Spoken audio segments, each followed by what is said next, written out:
धन्यवाद। मंच पर बैठे हुए सभी महानुभाव, यहाँ पर आए हुए इतने सारे हर तरह के मानव अधिकार संगठनों के कार्यकर्ता, यहाँ के कॉलेजेस के प्रोफेसर्स, प्रिंसिपल और सारे ही यहाँ पर हमारे दोस्त। मैं तो बहुत ही गौरवान्वित महसूस कर रहा हूँ कि मुझे इस लायक समझा गया कि मनोहर राव गोमारे अवार्ड इस साल का मुझे देने का फैसला प्रगतिशील विचार मंच ने किया। जब ये सम्मान पत्र पढ़ा जा रहा था तो मैं सोच रहा था कि ये सम्मान पत्र किसके लिए है, क्योंकि मैंने तो कोई ऐसा काम किया नहीं। इतनी सारी चीज़ें उसमें सम्मान पत्र में बोली गई मेरे बारे में। मैं तो एक साधारण जन हूँ जो कि बस इतना कोशिश करता हूँ कि जहाँ मुझे दिखे कि अन्याय हो रहा है उसके लिए मैं जो कर सकता हूँ करता हूँ। लेकिन मेरे लिए तो ये सम्मान पत्र सुनना बहुत ही ओवरवेलमिंग था, क्योंकि मैंने अपने आप को कभी उस दृष्टि से न देखा, ना मैं समझता हूँ कि मैं उस लायक हूँ जो जो चीज़ें कही गई। मनोहर राव जी गोमारे एक अद्भुत व्यक्ति थे जिन्होंने सब कुछ वो किया जो हम चाहते हैं। एक आइडियल सिटीजन की जो परिभाषा है कि आइडियल सिटीजन कैसा होना चाहिए किसी भी समाज में, वो एक आइडियल सिटीजन थे। उन्होंने जहाँ जहाँ देखा कि कहीं अन्याय हो रहा है, कहीं कुछ प्रॉब्लम है, कुछ ठीक करने की ज़रूरत है, सब जगह वो कूद पड़े। हर तरह के संगठन का संचालन किया, हर तरह के संगठन से जुड़े, हर तरह के सोशल पॉलिटिकल मूवमेंट्स में वो इन्वॉल्व रहे। इसीलिए आज के दौर में उनकी कमी बहुत महसूस होती है। हमको इस तरह के और व्यक्तित्व की ज़रूरत है इस समाज में, इस देश में। अगर आज हम ये देखें कि देश किस दौर से गुजर रहा है, तो ये तो आसानी से कहा जा सकता है कि इससे काला दौर पहले कभी नहीं हुआ। कई लोग समझते हैं कि इमरजेंसी का दौर इससे भी काला था, लेकिन वो बात सही नहीं है। देखिए, इमरजेंसी में बहुत चीज़ें हुई। बहुत सारे लोगों को जेल में डाल दिया, प्रेस सेंसरशिप लगा दी गई। लेकिन आज जो हो रहा है उससे कहीं ज़्यादा खतरनाक और कहीं ज़्यादा भयानक है।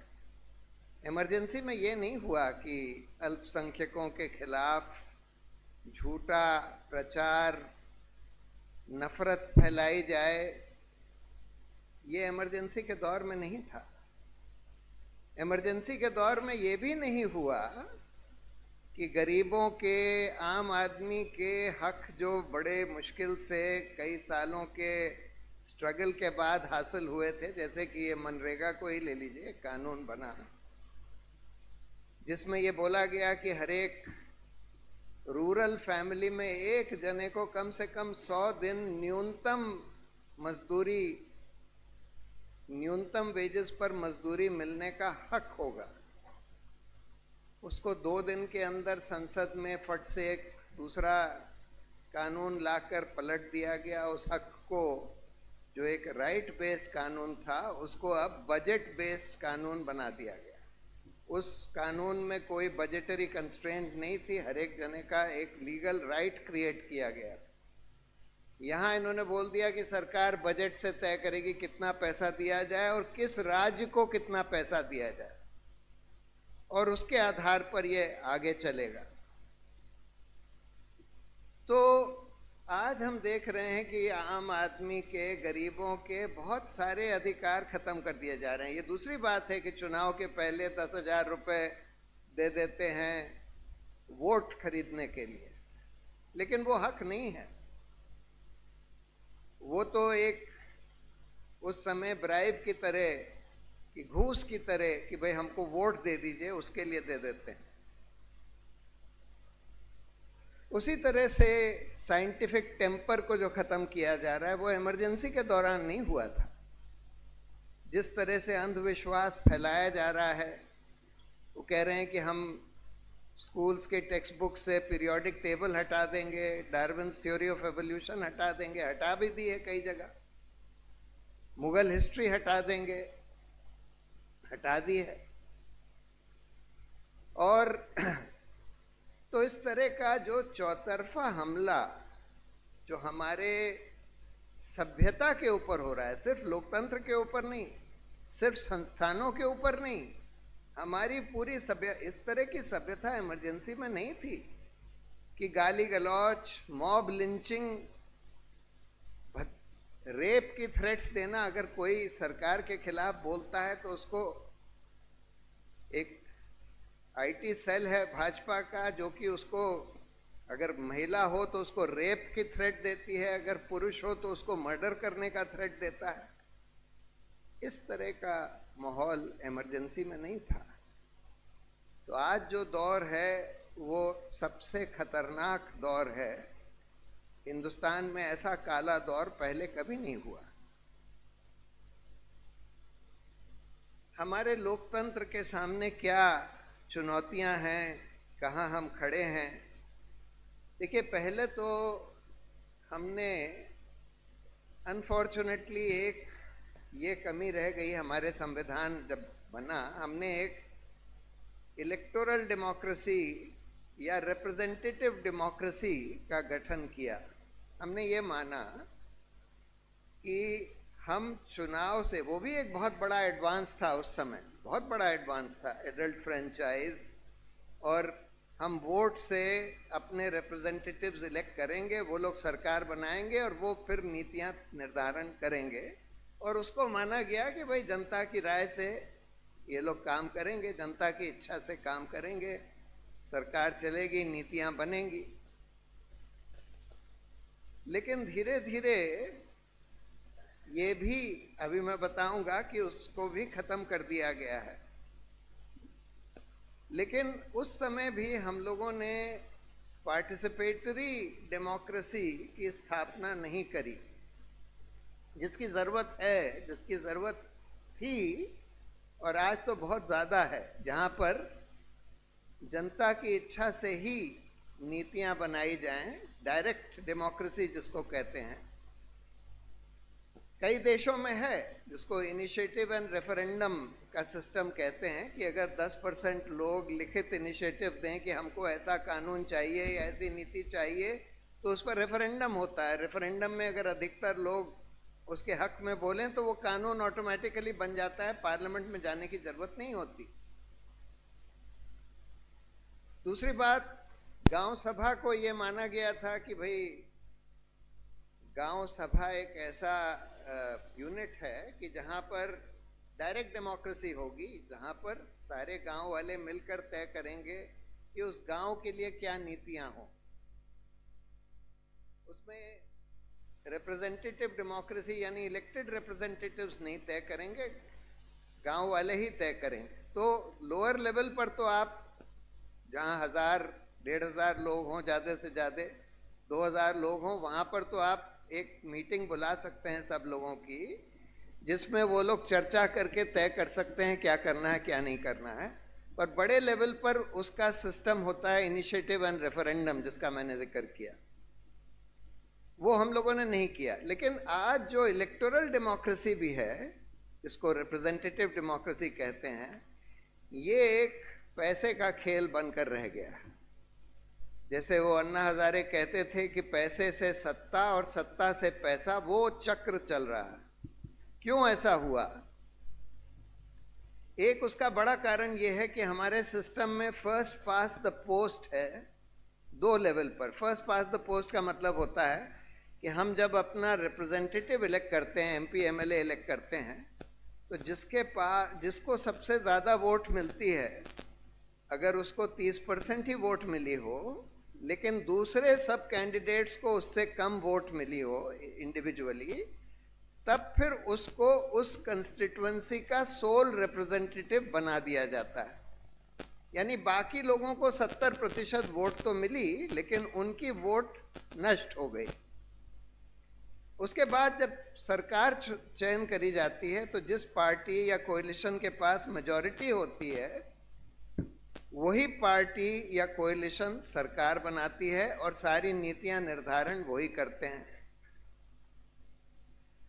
अब जब हम वोट देने जाते हैं तो हमको ये पता है कि एक ही आदमी चुनाव जीतेगा और एक ही पार्टी या कोएलिशन सरकार बनाएगी।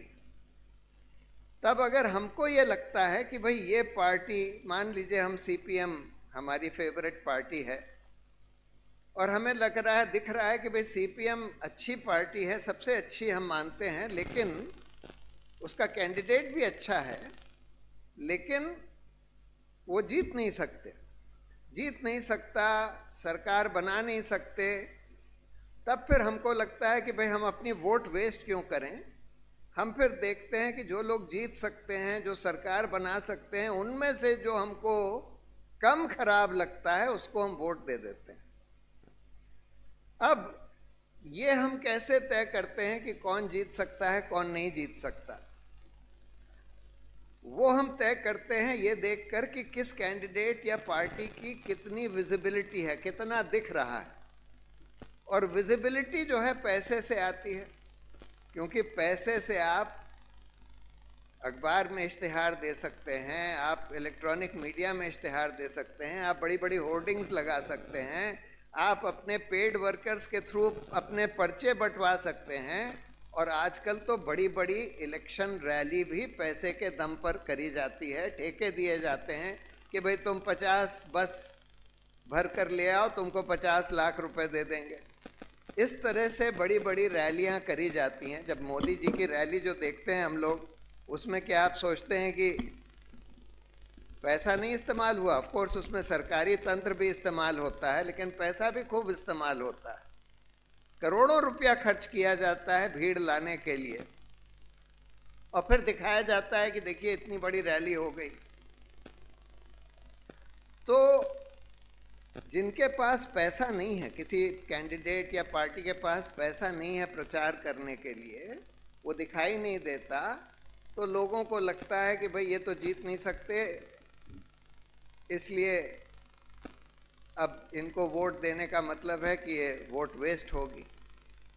तो इसलिए ये तंत्र, ये चक्र चल गया है कि पैसे से सत्ता और सत्ता से पैसा। दूसरी और भी कई चुनौतियां आ गई हैं इस चुनावी लोकतंत्र में। एक तो ईवीएम आ गया है। मैं ये नहीं मानता कि ईवीएम नेसेसरीली बहुत मैनिपुलेट किया जा रहा है, लेकिन मैनिपुलेट किया जा सकता है, क्योंकि उसमें एक सॉफ्टवेयर होती है, उसके जरिए ईवीएम को मैनिपुलेट किया जा सकता है।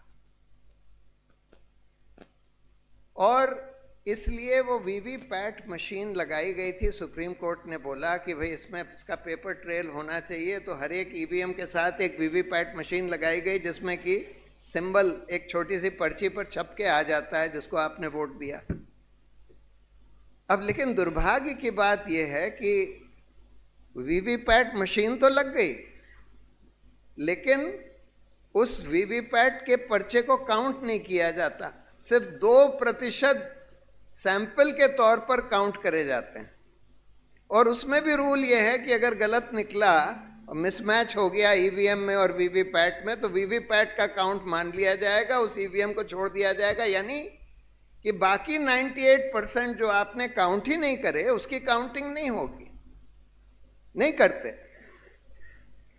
तो इसलिए ईवीएम अगर मैनिपुलेट किया भी जा रहा है तो हमको पकड़ में भी नहीं आएगा, क्योंकि वीवीपैट स्लिप्स तो काउंट हो ही नहीं रही। उसके ऊपर से एक और प्रॉब्लम आ गई है, स्पेशल इंटेंसिव रिवीजन, यानी कि वोटर्स लिस्ट जो बना रहे हैं, पहले भी वोटर्स लिस्ट जो बनाई जा रही थी, असल में उसकी प्रॉब्लम की जड़ है election commission. Election commission session साहब के बाद से माना जा रहा था कि भाई स्वतंत्र है, सरकार से स्वतंत्र है, स्वतंत्र तरीके से काम करती। लेकिन पिछले कुछ सालों में, 8-10 सालों में, खासकर इस मोदी काल में, हम देख रहे हैं कि इलेक्शन कमीशन जो है उसकी स्वतंत्रता खत्म हो गई है और आज तो बिल्कुल करीब करीब जीरो हो गई है। आज इलेक्शन कमीशन रूलिंग पार्टी का एक पिट्ठू बन गया है, जिसको सुप्रीम कोर्ट ने बोला था केज्ड पैरट, यानी कि पिंजड़े में सरकारी तोता। ये है इलेक्शन कमीशन आज। जो सरकार बोलेगी ठीक वही करेगा। अभी हमने देखा कि ये जो स्पेशल इंटेंसिव रिवीजन हो रहा है, जिसमें कह रहे हैं कि हम नए सिरे से पूरी वोटर्स लिस्ट बनाएंगे, यानी पुरानी वोटर्स लिस्ट को हम बिल्कुल अनदेखा कर देंगे। अब जो लोग इन्यूमरेशन फॉर्म भरेंगे उन्हीं का नाम ड्राफ्ट रोल में आएगा और उसके बाद ड्राफ्ट रोल में से भी हम काट छांट करेंगे, क्योंकि अगर लोगों ने आवेदन दिया कि हमारा नाम उसमें ऐड कर दो, या किसी ने आवेदन दिया कि इस आदमी का गलत नाम आ गया, इसका नाम काट दो, तो वो सब देख दाख के हम करेंगे। बिहार में यही हुआ। पहले स्टेज में 65 लाख लोगों का नाम काट दिया गया, यानी कि 8% से ज्यादा लोगों का नाम ड्राफ्ट रोल से हटा दिया गया। उसके बाद वो कहते हैं करीब 15 लाख लोगों का नाम ऐड किया गया और ड्राफ्ट रोल में से 3,66,000 लोग और निकाल दिए गए। और बाद में ये पता लगा, ये इंडियन एक्सप्रेस ने फ्रंट पेज पर ये स्टोरी छापी कि लोगों के नाम काटने के आवेदन सीधे केंद्र से, यानी कि इलेक्शन कमीशन के हेडक्वार्टर से भेजे गए थे, जबकि कानून ये कहता है कि जो लोकल इलेक्टोरल रजिस्ट्रेशन ऑफिसर है वही भेज सकता है कि भाई तुम्हारे नाम पर कोई ऑब्जेक्शन है या तुम्हारे डॉक्यूमेंट्स ठीक नहीं है वगैरह वगैरह। लेकिन वो सीधे के सीधे दिल्ली हेडक्वार्टर से भेजे गए उन इलेक्टोरल रजिस्ट्रेशन ऑफिसर्स का डिजिटल सिग्नेचर यूज किया गया और ये कहते हैं कि हम कोई इस एसआईआर में कोई पारदर्शिता नहीं बरतेंगे क्योंकि उससे निजता का हनन हो जाएगा। कहते हैं हम आपको वोटर्स लिस्ट जो है मशीन रीडेबल फॉर्म में भी नहीं देंगे, जिससे कि कोई ये ना देख सके कि इसमें कितने डुप्लीकेट वोटर्स आ गए हैं। हर जगह देखा जा रहा है कि लाखों डुप्लीकेट, बिहार में इंटेंसिव रिवीजन के बाद भी लाखों डुप्लीकेट वोटर्स भरे हुए हैं। और इसलिए अब जो वोटर्स लिस्ट से अब जो इंटेंसिव रिवीजन दूसरे राज्यों में हो रहा है उसमें तो कह रहे हैं भयंकर करीब 15% लोगों के नाम हटा दिए गए। अभी कल सुबह हम लोगों की एक मीटिंग थी दिल्ली में, इसी के ऊपर एसआईआर के ऊपर जन सुनवाई थी, जिसमें गुजरात से आए हुए लोगों ने बताया कि एक गांव था जहां 1200 लोग मछुआरे, सब मुसलमान, वोटर्स लिस्ट में थे।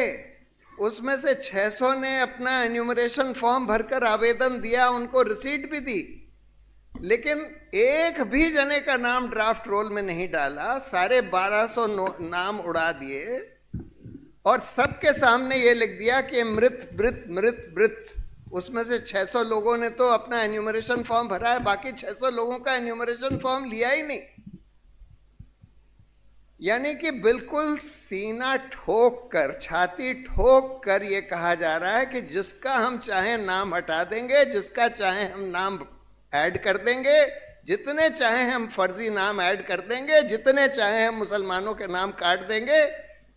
और अनफॉर्चुनेट चीज ये है कि सुप्रीम कोर्ट में 5 महीने से इसकी सुनवाई हो रही है। ये सब चीजें सुप्रीम कोर्ट के सामने आ चुकी हैं, लेकिन सुप्रीम कोर्ट ने बहुत ही ढुलमुल रवैया अपनाया हुआ है। सुनवाई करते जा रहे हैं धीरे धीरे और इसको एक तरह से फेट अकम्पली होते देने जा रहे हैं। जैसे बिहार में हो गया कि भाई अब तो चुनाव हो गए, अब क्या कर सकते हैं। तो इलेक्शन कमीशन का अपॉइंटमेंट जो है बहुत क्रिटिकल है। हम लोगों ने जब चैलेंज किया सुप्रीम कोर्ट में और ये बोला कि देखिए, जजों की नियुक्ति तो अब जज लोग करते हैं, सरकार नहीं करती। इलेक्शन कमीशन का रोल भी बहुत इंपॉर्टेंट है हमारे लोकतंत्र के लिए, उसकी भी नियुक्ति सिर्फ सरकार के हाथ में नहीं हो सकती। सुप्रीम कोर्ट के 5 जजों की खंडपीठ ने ये बोला कि हाँ, ये बात सही है कि अगर सरकार सिर्फ नियुक्ति करेगी तो फिर इलेक्शन कमीशन अनबायस्ड नहीं रहेगा, बायस हो जाएगा। इसलिए ये जरूरी है कि इसकी नियुक्ति एक स्वतंत्र समिति, चयन समिति के द्वारा हो, जिसमें prime minister, leader of opposition और चीफ जस्टिस ऑफ इंडिया होंगे। लेकिन सरकार एक दूसरा कानून ले आई जिसमें चीफ जस्टिस को हटाकर बोल दिया कि नहीं, प्राइम मिनिस्टर, एक और मंत्री और लीडर ऑफ ऑपोजिशन। तो अब मोदी, अमित शाह और राहुल गांधी। अब राहुल गांधी कुछ भी डिसेंट नोट्स देते हों, ये तो परवाह ही नहीं करते, ये तो बिल्कुल अपने लोगों को ही बनाते हैं, जिनके बारे में देखिए, और ऐसे लोगों को बनाते हैं जिनको ये ब्लैकमेल कर सकें। इनका बिल्कुल सीधा हिसाब है। ऐसे आदमी को बनाना है जो हमारे बिल्कुल अंगूठे के नीचे हो। और अंगूठे के नीचे कौन होगा? जिसने कुछ ऐसे काम करे हैं कि जिसको सरकार चाहे जब चाहे उसको जेल में डाल दे। ऐसे लोगों को ये लोग नियुक्त करते हैं कि भाई जब चाहे हम इनको जेल में डाल देंगे, तो इसलिए ये हमारा काम करेंगे, हम छू भी नहीं करेंगे, जो हम बोलेंगे वो करेंगे। तो एक ये बहुत बड़ी प्रॉब्लम खड़ी हो गई है। पार्लियामेंट को अगर आप देखें कि कैसे फंक्शन करती है, तो उसका ताज़ा उदाहरण है ये, जिस तरह से मनरेगा हटाया गया, नया कानून ले आया गया, जिस तरह से वो शांति बिल, नाम भी देखिए क्या रखा है, शांति कानून, जबकि बिल्कुल अशांति के लिए है, लेकिन नाम रखा है शांति बिल। उस बिल में क्या, पहली बात तो आप बिल लाते हैं एक दिन, उसी दिन पास कर देते हैं। उसके पहले किसी को नहीं पता 60 पेज का बिल है, 95 उसमें सेक्शंस हैं, कई शेड्यूल्स हैं, पढ़ने में ही किसी को 2 दिन लगेंगे। आपने सुबह इंट्रोड्यूस किया, उसी दिन पास कर दिया। कोई देख भी ना सके, कोई समझ भी ना सके कि उसमें क्या है। और क्या लाए कि भाई न्यूक्लियर पावर प्लांट लगाने के लिए अब प्राइवेट कंपनियां भी, फॉरेन कंपनियां, प्राइवेट कंपनियां सब अलाउड होंगी। और अगर कोई हादसा हो जाए, जैसे फुकुशिमा शर्नोबिल में हो गया, दोनों जगह का डैमेज का अनुमान है कि 15 लाख करोड़ से ज्यादा नुकसान हुआ। 15 लाख करोड़ से ज्यादा, शर्नोबिल का भी और फुकुशिमा का भी। और इन्होंने इस पर कैप लगा दी कि कोई भी एक्सीडेंट हो जाए तो जो कंपनी पावर प्लांट चला रही है उसको 300 करोड़ से ज्यादा नहीं देना होगा। छोटा प्लांट है तो 10 करोड़ और सबसे बड़ा प्लांट है तो 300 करोड़। ये उनकी लायबिलिटी के ऊपर कैप लगा दी है। और ऐसा भयंकर कानून जिसमें कि मतलब पूरा देश तबाह हो सकता है अगर कोई खुदा न खास्ता कोई एक्सीडेंट हो गया। लाखों लोग सालों तक कैंसर निकलते रहते हैं, कई पीढ़ियों तक कैंसर निकलते रहते हैं। हमने देखा भोपाल गैस में क्या हुआ, लेकिन ये तो उससे कम से कम 100 गुना ज्यादा खतरनाक है। ऐसा कानून जो है बगैर किसी डिस्कशन के धड़ाक से लाकर आपने पास कर दिया।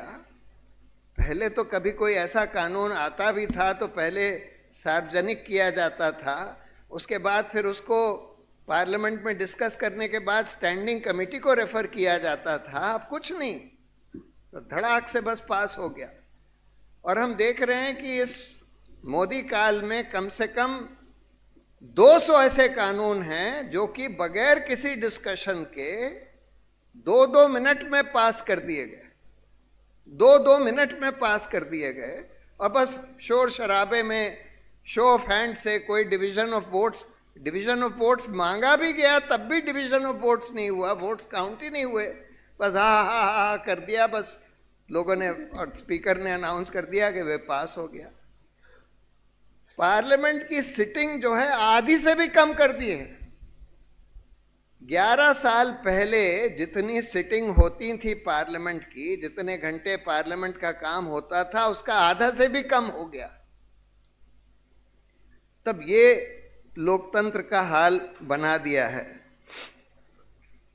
अब सवाल ये है कि हम लोग कर क्या सकते हैं, करना क्या चाहिए। देखिए, इलेक्टोरल रिफॉर्म्स, बहुत सारे व्यापक इलेक्टोरल रिफॉर्म्स की जरूरत है इस देश में। पहले तो देखिए, एक कानून बनाया गया कि जिससे इंडिविजुअल कैंडिडेट्स के खर्चे पर लिमिट लगाई गई। बोला गया कि लोकसभा में 1 करोड़ और विधानसभा में जितना भी है 25-30 लाख, उससे ज़्यादा आप खर्च नहीं कर सकते। अब इसमें 2 प्रॉब्लम्स हैं। पहला ये कि आपने कैंडिडेट पर लिमिट लगा दी, पार्टी पर लिमिट नहीं लगाई। अब आप देखिए, आज ही इंडियन एक्सप्रेस के फ्रंट पेज पर निकला है कि पिछले 1 साल में भाजपा को सिर्फ इलेक्टोरल ट्रस्ट से 3,200 करोड़ के डोनेशंस मिले। सिर्फ भाजपा एक पार्टी को 82% से ज्यादा इलेक्टोरल ट्रस्ट के डोनेशन सिर्फ एक पार्टी को गए, भाजपा को। करीब 8% कांग्रेस को और 10% बाकी सारी पार्टियों को मिलाकर। अब इसका आप अनुमान लगाइए, 3,200 करोड़ 1 साल में, तो यानी 5 साल में कितने हुए? 16,000 करोड़। अब अगर 16,000 करोड़ तो सिर्फ इलेक्टोरल ट्रस्ट से आ रहा है। अभी तो और जो डोनेशंस आ रहे हैं, कैश में जो पैसा आ रहा है, उसको तो गिना ही नहीं गया। अगर आप उसको भी गिन लें तो 5 साल में और 16,000 करोड़ ऐड कर दीजिए, यानी 32,000 करोड़। अब एक चुनाव में, एक लोकसभा के चुनाव में अगर भाजपा 500 कैंडिडेट्स खड़े करती है तो 500 कैंडिडेट 500 करोड़ ज्यादा से ज्यादा खर्च कर सकते हैं कानून के हिसाब से। लेकिन भाजपा के पास तो 32,000 करोड़ है 5 साल में। अब ये 32,000 करोड़ कहीं तो खर्च करेंगे, यानी कि आपने जहां 500 वहां 32,000, यानी कि 60 गुना पैसा जितना कैंडिडेट का लिमिट है, उससे 60 गुना पार्टी खर्च कर सकती है, एक पार्टी। तो इस लिमिट का क्या मतलब है? पार्टी के ऊपर कोई लिमिट नहीं लगाई। और फिर कई जगह हम देखते हैं कि कैंडिडेट्स की लिमिट तो है 1 करोड़, लेकिन कुछ लोग 20 करोड़, 25 करोड़, 50 करोड़ भी खर्च कर देते हैं। कैसे खर्च कर देते हैं? कानून में लिमिट लगाई हुई है, लेकिन ये लोग कर रहे हैं।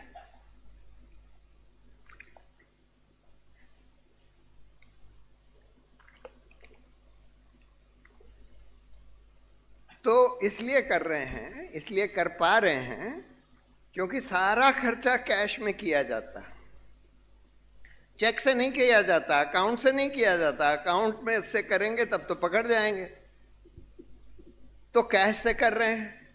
अब जब नोटबंदी करी गई थी तो मोदी जी ने एक जस्टिफिकेशन ये दिया था कि हम कैशलेस सोसाइटी चाहते हैं, हम चाहते हैं कि सारे ट्रांजैक्शंस बैंक के जरिए हों। अब आम आदमी को तो आप बाध्य नहीं कर सकते कि भाई तुम अपने सारे ट्रांजैक्शंस बैंक के थ्रू करो, कैश मत यूज करो। लेकिन पॉलिटिकल पार्टीज और कैंडिडेट्स को तो आप बाध्य कर सकते थे। एक लाइन का कानून रिप्रेजेंटेशन ऑफ पीपल एक्ट में लाना था कि भाई कैंडिडेट्स और पॉलिटिकल पार्टीज जो हैं सारा अपना फाइनेंशियल ट्रांजैक्शंस बैंक के थ्रू ही करेंगी, कैश में नहीं करेंगी। और अगर कैश में किया तो उसको करप्ट प्रैक्टिस माना जाएगा या पॉलिटिकल पार्टी को ही डीरिकॉग्नाइज कर दिया जाएगा। लेकिन ये तो नहीं किया इन्होंने, क्योंकि इनका कोई मंशा ही नहीं है कि भाई कैंडिडेट के ऊपर भी लिमिट जो है वो एनफोर्स करी जाए। तो ये करने की जरूरत है, पार्टी के ऊपर लिमिट लगाने की जरूरत है।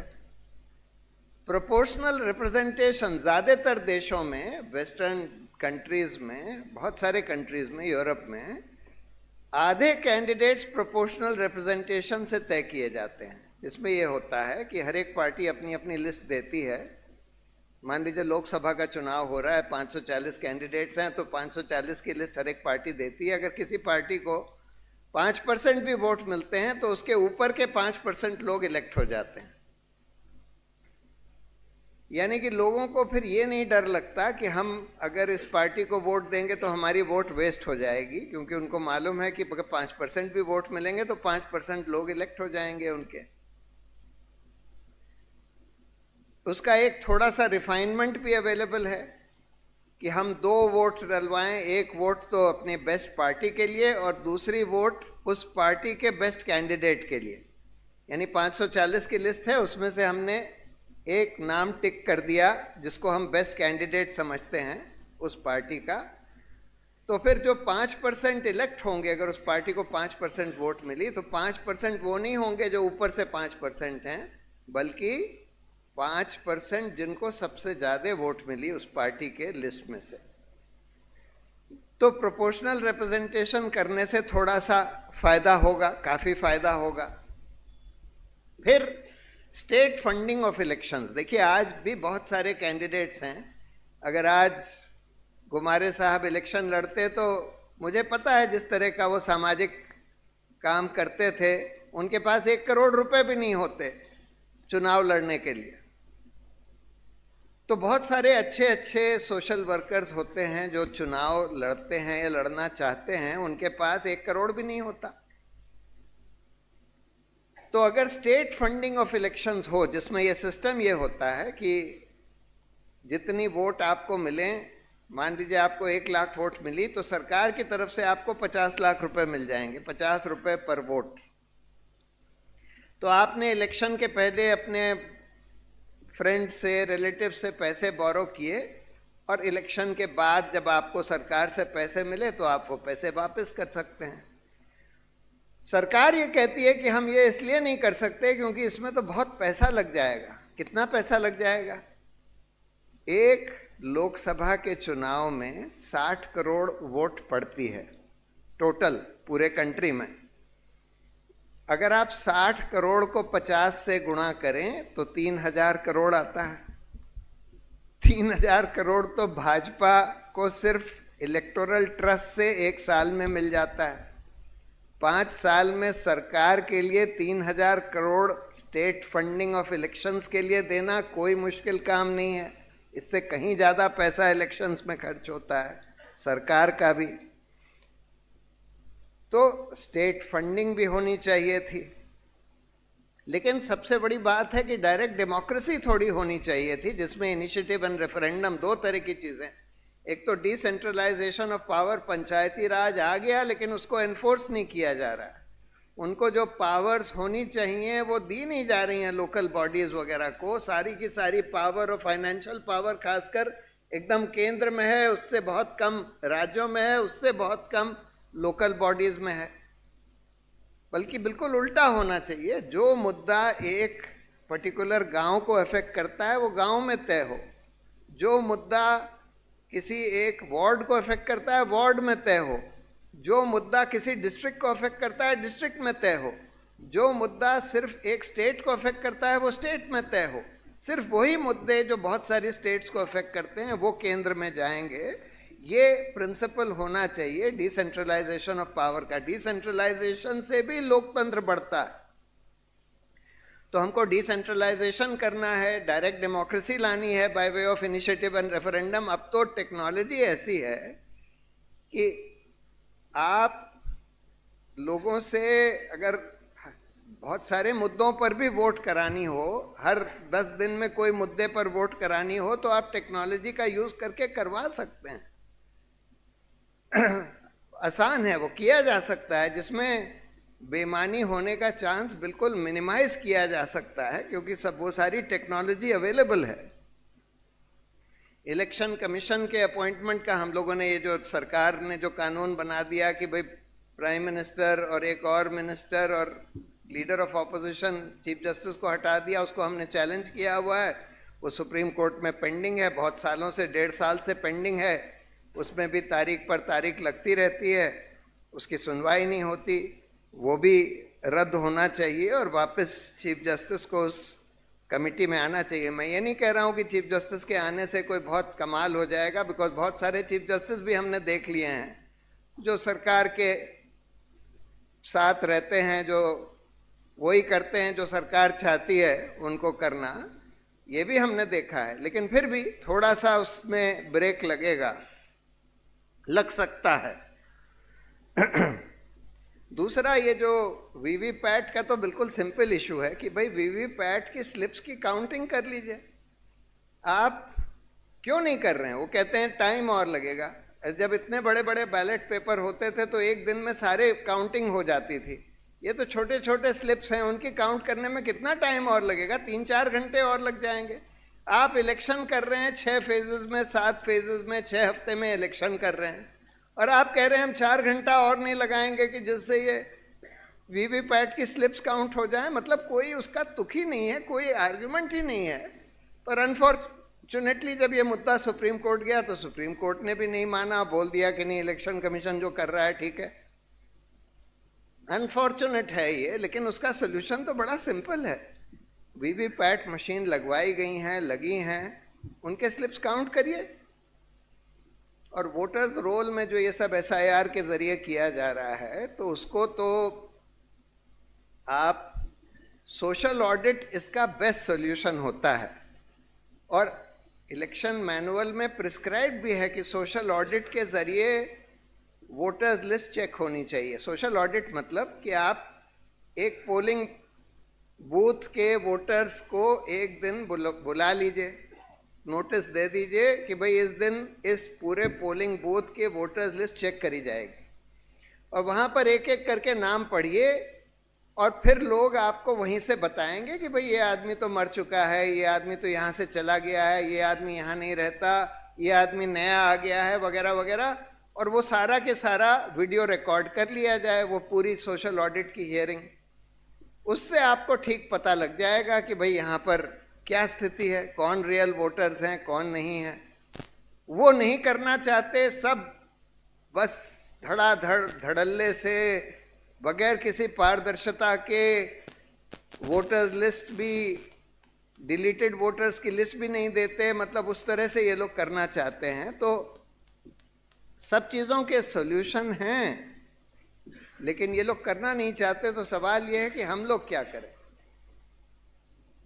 देखिए, मुझे लगता है कि जो हालात आज देश में बन गए हैं, जिस तरह का बिल्कुल चौतरफा हमला हो रहा है गरीबों के राइट्स के ऊपर, हमारे मौलिक अधिकारों के ऊपर, सारे इंस्टीट्यूशंस के ऊपर, पूरे लोकतंत्र के ऊपर जिस तरह का चौतरफा हमला है, अगर हमको इससे उभरना है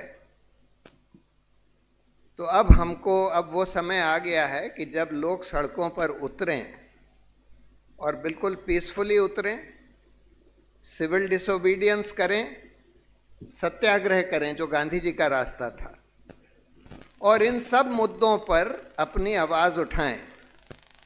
लेकिन एक मुद्दा ऐसा है जिसका जिक्र सुभाष जी ने किया था, जिस पर मुझे लगता है कि आज बहुत बड़ा देशव्यापी आंदोलन हो सकता है, क्योंकि वो मुद्दा ऐसा है जिसका संकट बढ़ता ही चला जाएगा। वो अनएम्प्लॉयमेंट का है। आज बेरोजगारी बिल्कुल चरम सीमा पे है, लेकिन अभी बहुत तेजी से बढ़ने वाली है आर्टिफिशियल इंटेलिजेंस की वजह से। अभी तो सरकार के मिसमैनेजमेंट की वजह से है। सरकार की जो नीतियां हैं, जिसमें ये पब्लिक सेक्टर को सब प्राइवेटाइज कर रहे हैं, और सारी इकोनॉमी कुछ थोड़ी सी बड़ी बड़ी अडानी अंबानी की कंपनियों को देते जा रहे हैं, उसकी वजह से अनएम्प्लॉयमेंट बढ़ा है। लेकिन काफ़ी अब अनएम्प्लॉयमेंट आर्टिफिशियल इंटेलिजेंस की वजह से भी बढ़ रहा है, और वो बहुत तेजी से बढ़ेगा। तो हमको आंदोलन मेरी राय में 4 मुद्दों पर करना चाहिए, और जो पूरे देश में देशव्यापक आंदोलन हो, और जिसकी अगुवाई यूथ करेंगे, क्योंकि वही आंदोलन सक्सेसफुल होता है जिसकी अगुवाई यूथ करते हैं, क्योंकि यूथ में एनर्जी होती है, उनमें नए नए आइडियाज़ भी होते हैं। इसलिए यूथ लेड मूवमेंट का बेस्ट चांस होता है सक्सीड करने का। बेरोजगारी ऐसा मुद्दा है जो यूथ को ही सबसे ज्यादा प्रभावित कर रहा है। तो पहला तो हमको एक कानून मांगना पड़ेगा, राइट टू एम्प्लॉयमेंट का कानून, कि हर एक जने को जो 21 साल से 60 साल के बीच में है उसको right to being employed at at least minimum wages, ये एक हक उसको दिया जाए। नरेगा उसका एक छोटा पार्ट था कि अच्छा 100 दिन के लिए एक फैमिली में एक जने को रूरल एरियाज में, तो उसका एक बहुत संक्षिप्त पार्ट था। उसी को व्यापक बनाने की जरूरत है कि सिर्फ 100 दिन नहीं, पूरे साल, सिर्फ रूरल नहीं, रूरल अर्बन सब, सिर्फ एक जना नहीं, सारे एडल्ट्स। एक्चुअली इसका कोई विकल्प है नहीं, क्योंकि आगे चल के जो लोग कहते हैं कि नहीं इसका पैसा कहाँ से आएगा, पैसा वैसा सब आ जाएगा, अगर हमारी पॉलिटिकल विल हो तो पैसा वैसा सब आ जाएगा, इसका कोई विकल्प है नहीं। क्योंकि आगे के दौर में जो मैं देख रहा हूं, अगले 4-5 साल में 90% अनएम्प्लॉयमेंट होने वाला है देश में, और सिर्फ इस देश में नहीं, सारे देशों में। तो सब देशों को यूनिवर्सल बेसिक इनकम की तरफ बढ़ना पड़ेगा, राइट टू एम्प्लॉयमेंट जैसा कानून लाना पड़ेगा। तो पहला तो मुद्दा ये है। दूसरा मुद्दा है कि भाई ये जो बेइंतहा धड़ाधड़ प्राइवेटाइजेशन किया जा रहा है पब्लिक सेक्टर का, वो बंद हो। 2 तरह के सेक्टर्स ऐसे हैं जिसमें प्राइवेटाइजेशन बिल्कुल बंद होना चाहिए। एक तो वो सेक्टर जो मोनोपोली सेक्टर्स हैं, पोर्ट्स हैं, एयरपोर्ट्स हैं, रेलवे है, ये मोनोपोलीज हैं, और मोनोपोली को आप प्राइवेट हैंड्स में नहीं दे सकते। अगर प्राइवेट हैंड्स में देंगे तो एक्सप्लॉयटेशन होगा कंज्यूमर्स का, और सरकार को भी वो लोग ब्लैकमेल कर सकते हैं। तो इसलिए प्राइवेट मोनोपोलीज तो बिल्कुल नहीं होनी चाहिए। दूसरी बात, कुछ सोशल सेक्टर्स हैं जहां पर सब्सिडीज की जरूरत है, जैसे हेल्थ है, एजुकेशन है, बैंकिंग है। हेल्थ में आपको minimum health care free provide करनी है हर सिटीजन को, वो सरकार ही कर सकती है। Education, basic education free provide करनी है हर बच्चे को, वो सरकार ही कर सकती है। बैंक को लोन्स देने हैं किसानों को, गरीब किसानों को, रेडी पटरी वालों को, अपने व्यवसाय के लिए, चाहे उसकी कोई गारंटी ना भी हो कि वो पैसा वापस आएगा।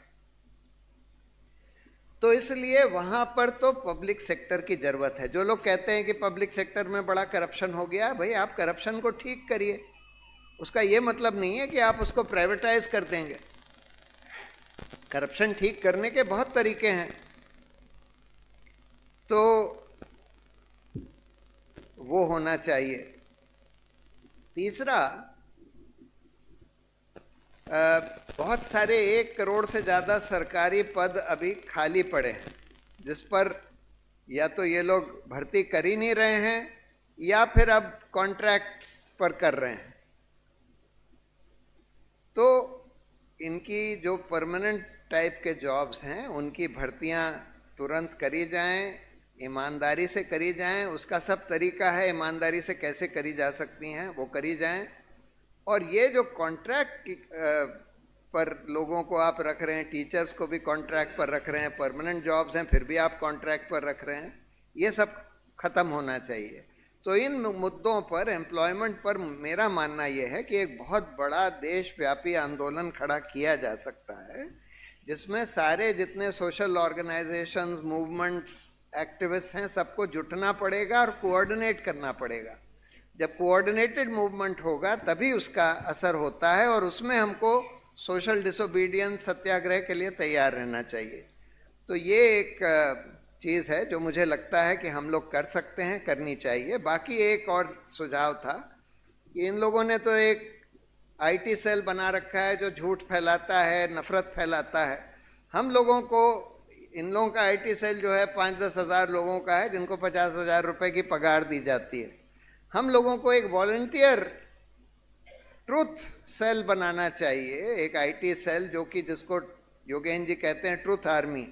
उनकी ट्रोल आर्मी है, हमारी ट्रूथ आर्मी होगी जो कि सच फैलाएगी और जो नफरत की जगह प्यार बांटेगी। तो और ये आर्मी वॉलंटियर आर्मी होगी। अगर हर एक जना भी क्या, अगर 1 करोड़ लोग भी ये तय कर लें कि भाई हम 1 घंटा इस काम के लिए देंगे, हर रोज 1 घंटा इस काम के लिए देंगे, तो बहुत बड़ा रेवोल्यूशन हो सकता है। और आजकल आर्टिफिशियल इंटेलिजेंस के जरिए बहुत चीज़ें फटाफट पता करी जा सकती हैं, क्या सच है क्या झूठ है, फट से पता लग जाता है। तो वो सब हम लोगों को यूज़ करना चाहिए। तो मैं यही कहना चाहता था, मैं तो बहुत खुशकिस्मत हूँ कि आज आपके बीच में यहाँ आ पाया, ऐसी जगह जहाँ मैं देख रहा हूँ कि बहुत बढ़िया बहुत तरह के सोशल मूवमेंट्स हैं, बहुत बढ़िया मानवाधिकार कार्यकर्ता यहाँ पर हैं। तो मैं तो बहुत गौरवान्वित महसूस कर रहा हूँ। मुझे बहुत खुशी है कि मैं यहाँ आ पाया और आप लोगों के संग कुछ बातचीत कर पाया। बहुत बहुत धन्यवाद।